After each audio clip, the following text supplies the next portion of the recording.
बहुत ही खतरनाक बनी हुई है। भारत में आए दिन कोरोना वायरस से लोग ज़्यादा से ज़्यादा और बीमार होते जा रहे हैं।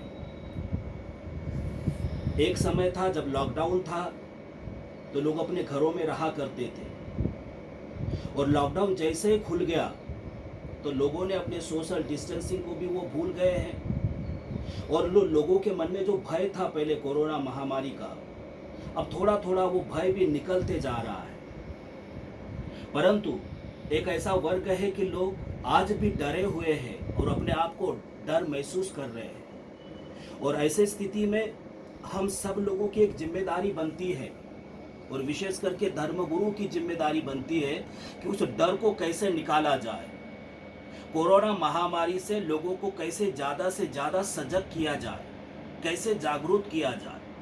और ऐसे समय में हम धर्मगुरु की एक जिम्मेदारी बनती है कि लोगों के बीच में जाकर लोगों को एक विश्वास दिलाए, उनके मन से एक डर निकाले। आज हमने भी भोपाल में विगत 2 महीने से कोरोना महामारी के समय में जब लॉकडाउन था, लोग गरीबी से और असहाय होते हुए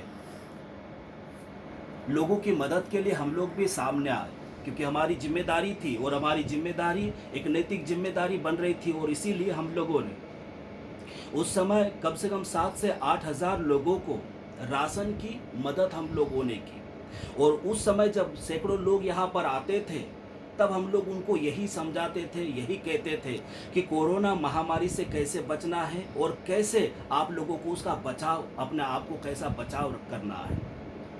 और विगत ये 2 महीने तक हम लोगों का निरंतर ये क्रम चलता रहा। और इस 2 महीने में हम लोगों ने देखा कि जो मिडिल क्लास वर्ग है, उन लोगों के अंदर भय तो है, एक बड़ा भय है, परंतु उनकी मजबूरी भी है कि उनको बाहर निकलना है। उससे अगर हम लोग नीचे के लोगों को देखेंगे जो बहुत गरीब है, उन लोगों को कोरोना महामारी का भय बहुत कम है। वो इसलिए भी है क्योंकि उनके सामने बहुत सारी मजबूरियां हैं कि कैसे हम लोग अपने आप जीवन यापन करेंगे, कैसे हम अपने परिवार की जिम्मेदारियों को पूरा करेंगे, कैसे हम अपने जिम्मेदारियों को निभाते हुए अपने परिवार की जिम्मेदारियां निभाएंगे, वो उसमें लगा हुआ है। और इसलिए कोरोना महामारी का डर बहुत कम दिखाई देता है, परंतु सजगता अगर उनके अंदर भी आती है तो मैं समझता हूँ कि कोरोना महामारी को हम लोग और तेजी से रोक सकते हैं। आज एक नीड है, सब लोगों की नीड है कि कोरोना महामारी को हम लोग कैसे कैसे रोक सकते हैं। आज सोशल मीडिया के माध्यम से हो या इलेक्ट्रॉनिक मीडिया के माध्यम से हो, एक सजगता का संदेश लोगों तक जा रहा है, बहुत तेजी से जा रहा है। लोगों को पता है कि जैसे बाहर जाते हैं तो सोशल डिस्टेंसिंग रखना है, बार बार हाथ धोना है, ये बहुत सारी चीजें मालूम है। परंतु लोगों के अंदर जो डर बना हुआ है, जो डर है, वो डर कैसे निकलेगा, उस पर हम लोगों को ज्यादा से ज्यादा चिंतन और मनन करना चाहिए। वो इसीलिए क्योंकि अभी 2 दिन पहले मैं एक जज साहब से मिला था।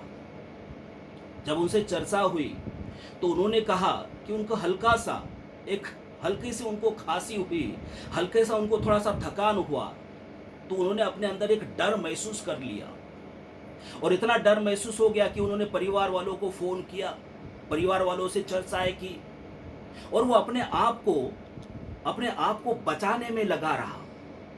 तो ये जो डर है, इस डर को निकालने के लिए सबसे पहले हम लोगों को उस पर काम करना पड़ेगा कि ये डर कैसे निकल सकता है। और डर आदमी के अंदर ये कोरोना महामारी की वजह से और ज़्यादा स्ट्रांग हो चुका है, क्योंकि हर दिन हर समय, चाहे पेपर हो, मीडिया हो, लोगों से चर्चा हो, हर जगह जगह पर हम लोग